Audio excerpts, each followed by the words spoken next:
I stood outside the elementary school in Austin, Texas. When the text arrived, Mason wrote that he was moving to Italy with Clara and had emptied our joint accounts. There was no panic, no sudden inability to breathe. I simply looked at our daughter, Hazel, walking toward me, and typed a 2-word reply. Message received. I did not cry. I did not ask why. Anger was not loud this time. It was clinical. I rubbed my eyes trying to summon regret, but there was only clarity. This was not a breakdown. It was a balance sheet. I strapped Hazel into her car seat and pulled out of the school parking lot. I did not direct my car toward the home Mason and I had shared for 10 years. That house was a depreciating asset now, contaminated by breach of contract. Instead, I drove straight to the private financial forensics firm where I had spent the last decade dismantling corporate fraud. As a forensic accountant, my entire career was built on the premise that numbers never lie, even when the people attached to them do. I settled Hazel safely in the care of my trusted receptionist, with some snacks and a coloring book, ensuring she was completely oblivious to the storm brewing. Then, I stepped into my secure office and closed the door.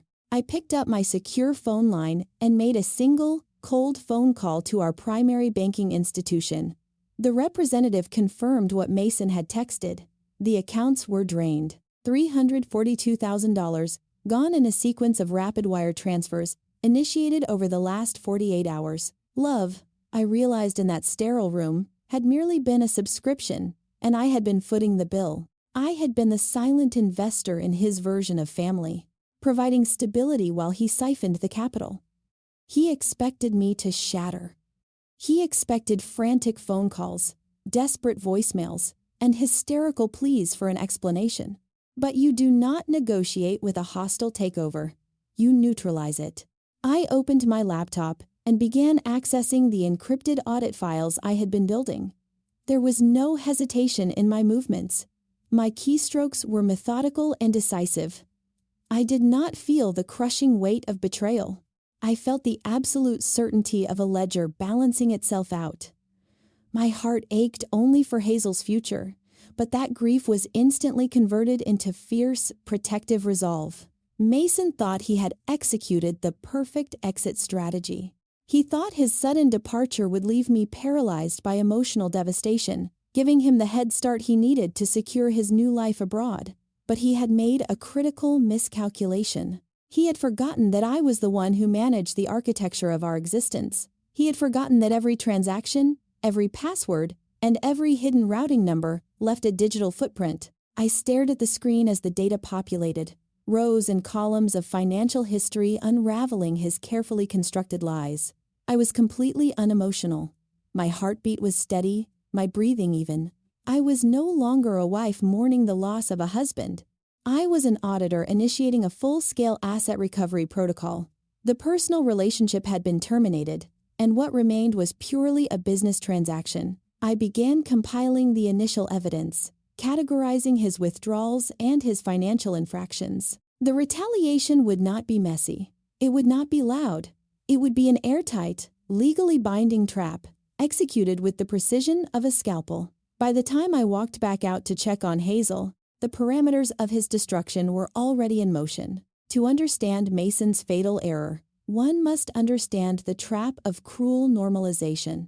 For years, I had maintained an architecture of controlled silence. Toxic controllers like Mason eventually mistake peace for weakness. They slowly condition you to accept their unreasonable demands, their subtle disrespect, and their financial entitlement, assuming your lack of resistance equals a lack of intelligence. They normalize their cruelty to the point where they believe you are incapable of striking back. He expected helplessness because I had always absorbed his chaos without complaint, but he failed to realize that the invisible chain of the survivor is forged in observation. The psychological weight of keeping the peace meant that I was always watching, always analyzing, and always documenting. My silence was never submission. It was data collection. 6 months prior to his departure, while casually reconciling our tax documents, I had discovered an anomaly. It was a subtle irregularity, a pair of suspicious dual-wire transfers routed through a corporate subsidiary associated with his executive firm. It was the kind of discrepancy a normal spouse would overlook, but to a forensic accountant, it was a flashing neon sign. That initial discovery sparked my secret audits. While he slept beside me, complacent in his arrogance, I spent my nights tracing the flow of capital. I followed the digital breadcrumbs through layers of obfuscation, uncovering a sophisticated web of hidden offshore accounts and redirected corporate bonuses. I spent 6 months acting as the silent architect of his impending ruin, building a comprehensive dossier of his financial activities. I never confronted him. I never asked questions that would tip my hand. I allowed him to believe he was the mastermind of his own universe, secure in the illusion of his supreme intelligence. I let him continue his affair with Clara, his corporate strategist, observing their careless digital communications and their brazen financial overlaps. They believed they were untouchable, operating above the rules that governed ordinary people. They thought they were playing a high-stakes game of corporate espionage, but they were simply handing me the evidence required to dismantle them. As I sat in my office, merging the final pieces of the puzzle, the true depth of his betrayal became a tangible weapon in my hands. The anger I felt was refined, purified into a cold, driving force. I was not a victim stranded in Austin. I was a predator who had finally been unleashed. The years of invisible labor, of covering his corporate shortfalls and managing his manufactured crises, had uniquely prepared me for this exact scenario. I knew his financial habits better than he knew them himself. I knew his vulnerabilities, his blind spots, and his arrogant assumptions. I compiled the final audit report, a devastating 100-page document that detailed every stolen dollar and every breached fiduciary duty. I placed it in a secure digital vault, ready for deployment. The seed of his destruction had been planted 6 months ago, and now it was time to execute the harvest. I reviewed the timeline of his actions one last time. Every dinner he missed, every late night at the office, every manufactured argument was now perfectly correlated with a fraudulent transfer. The correlation was flawless. I leaned back in my chair, staring at the conclusive data. The ledger was fully illuminated, and the balance was heavily in my favor. While I was finalizing the financial weaponry, Mason was busy celebrating his perceived victory. He landed in Rome and immediately flooded social media with a series of gloating airport selfies. There he was, holding a glass of champagne in a first-class lounge, his arm wrapped tightly around Clara. He posted captions about new beginnings and leaving dead weight behind. It was a predictable display of the hubris of the white-collar predator. Narcissistic controllers like Mason operate under a dangerous delusion. They genuinely believe that their surface-level charm and corporate titles make them untouchable across international borders. They think that putting an ocean between themselves and their actions somehow erases jurisdiction and accountability. He sent me a single, threatening email shortly after landing. The body of the message claimed I had no leverage, that the money was legally his, and that any attempt to pursue him would result in a humiliating defeat for me. He promised to drag out the divorce until I was bankrupt. I read the email with absolute detachment. He was projecting his own financial strategies onto me, assuming I would play by his rules. Unfazed, I packed up my encrypted drives and drove across town to meet with Victoria, the sharpest family law and financial attorney in Texas. Victoria was not just a lawyer. She was a tactician who understood that revenge was simply a matter of aggressive accounting. I walked into her sleek, glass-walled conference room and placed my hard drive on her mahogany desk. I did not offer a tearful narrative of a broken marriage. I offered a forensic audit. We sat side by side, assembling an airtight legal and financial dossier. I walked her through the hidden accounts, the redirected funds, and the fraudulent wire transfers. Victoria's eyes gleamed with professional appreciation as she reviewed the meticulously categorized evidence. They were not shocked by what they had done. They were shocked that I had stopped playing along. The conflict had officially shifted. This was no longer a domestic dispute about personal abandonment.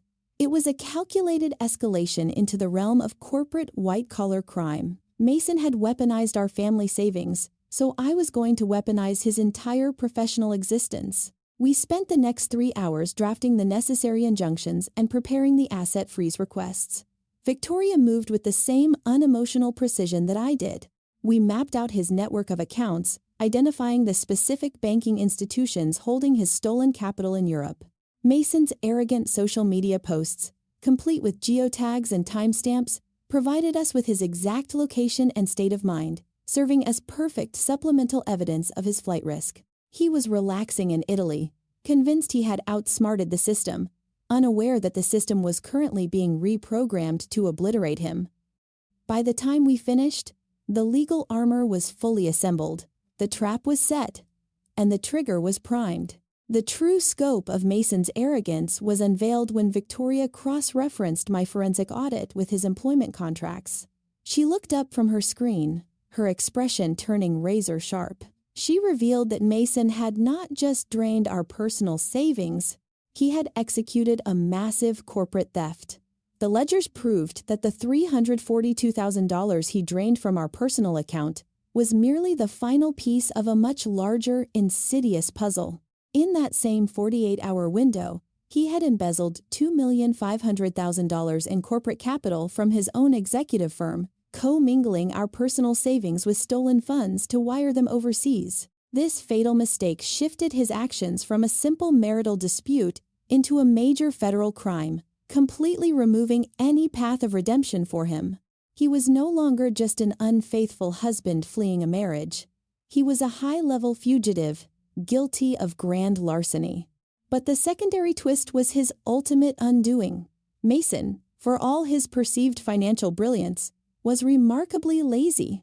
He had unwittingly routed the stolen corporate funds through a dormant shell company that I had flagged and monitored months earlier. Because I had established a tracking mechanism on that specific entity during my secret audits, I had the exact routing sequence of the $2,500,000. Leveraging this pre-existing flag, Victoria moved with lethal speed. She successfully filed an emergency international injunction with federal authorities while Mason was still airborne on his connecting flight. By presenting the undeniable proof of corporate embezzlement linked directly to international wire fraud, the federal judge granted immediate relief. The filings were submitted and processed before Mason even unpacked his bags. This action officially triggered severe anti-money laundering freezes across multiple international banking networks. It was a multi-jurisdictional trap that slammed shut with absolute finality. The automated international flags instantly classified him as a high-risk financial fugitive and legally locked down every single account he controlled. His personal checking, his hidden offshore caches, his corporate credit lines, everything was frozen simultaneously. I watched the confirmation emails roll into Victoria's secure server. The speed of the retaliation was relentless. The conflict had officially escalated at 11:51 in the morning, and the financial decapitation was fully operational by 12:03 that very afternoon. I did not smile, I did not celebrate. I simply verified the data. The embezzlement revelation meant that his former business partner, Julian, would be notified by federal authorities within the hour. Mason's entire corporate empire was collapsing around him while he was settling into a European suite. He had tied his personal escape to a massive corporate crime, assuming the two could be kept separate. He assumed Clara's strategic advice would shield him from scrutiny. Instead, they had walked blindly into a federal financial snare. Every dollar he thought he had secured was now locked behind impenetrable government firewalls. He was a man without a country, without a company, and, most importantly, without access to a single cent of capital. The architecture of his escape had become the blueprint of his permanent legal incarceration. The trap was flawless. The execution of judgment arrived precisely when Mason attempted to leverage his stolen wealth. Arriving at a luxury Roman hotel, he casually walked up to the front desk, basking in the glow of his perceived invincibility, and ready to check into the executive suite with Clara. He handed over his premium black card with a smug smile, eager to toast his successful escape. But as the receptionist swiped it, the machine gave a sharp, metallic error beep. The payment was abruptly declined. Sweat began to bead on his forehead as he handed over another personal card, only for it to be rejected instantly. He pulled out his corporate expense account card, the one he believed was untouchable, declined. Panic finally breached his arrogant facade. He opened his banking apps, expecting to see millions. Instead, every single screen flashed the same stark message: account restricted. Please contact federal authorities. The illusion of power from an empty wallet is a devastating reality for a narcissist. Surface-level wealth evaporates instantly when integrity and legality vanish. Narcissists derive their entire identity from their financial leverage, and without it, they are instantly reduced to nothing. Within an hour, the reality of his situation crushed him. He was locked out of his suite. His corporate partners, led by Julian, publicly abandoned him, releasing a press statement, fully cooperating with the federal embezzlement investigation. Clara, realizing the money was gone and federal prison was imminent, quietly packed her bags and abandoned him in the hotel lobby. He was stranded, penniless, and facing international extradition. 2 days later, a virtual mediation was mandated by the courts. I sat in Victoria's office, staring at the monitor.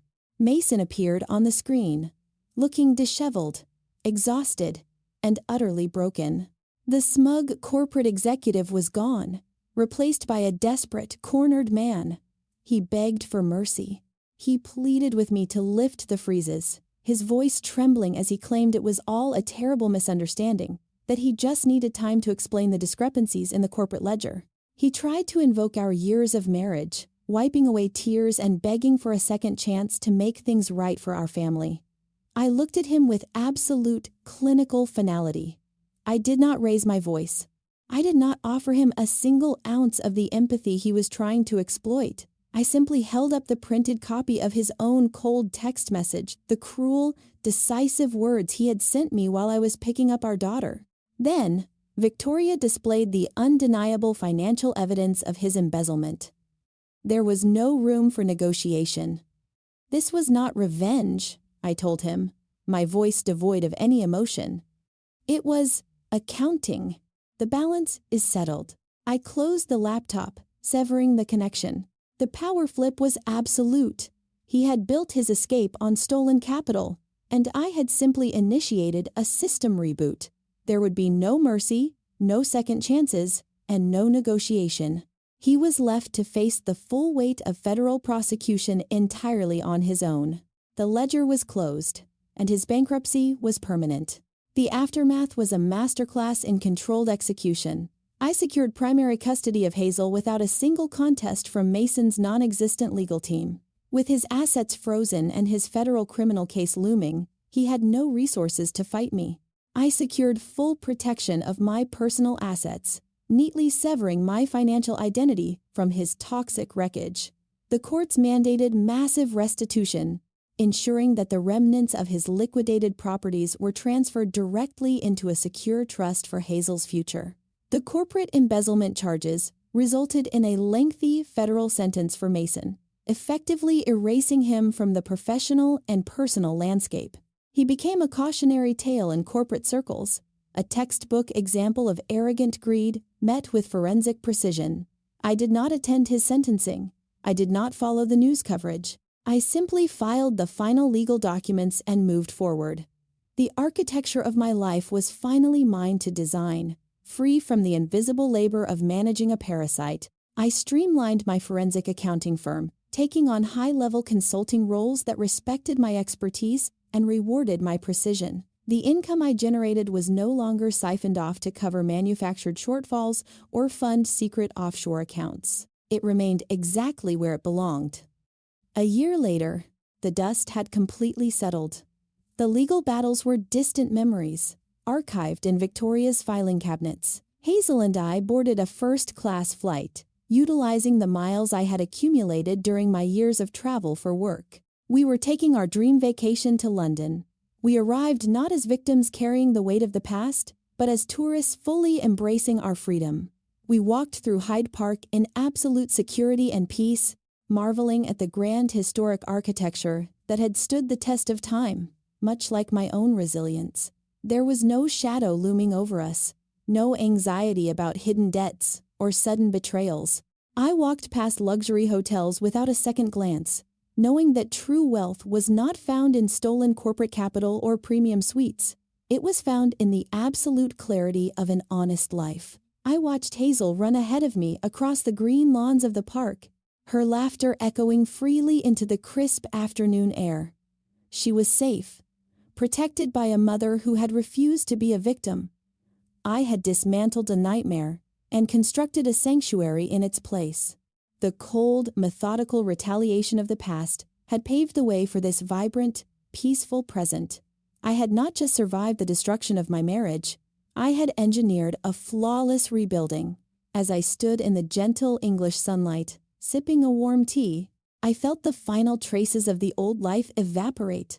The ledger was perfectly balanced, the accounts were secure, the architecture of our true peace was complete, and its foundation was unshakable. I have come to realize that the most profound act of self-preservation is the willingness to walk away from a destructive illusion. For years, I stayed in a situation that was slowly eroding my foundation, convinced that enduring the subtle cruelty was somehow noble. But maintaining the peace in a toxic environment is just another form of self-destruction. True peace requires the courage to sever the ties that bind you to a predator. It requires looking at the reality of your situation, without romance, without excuses, and without fear. Forgiveness isn't always for the other person.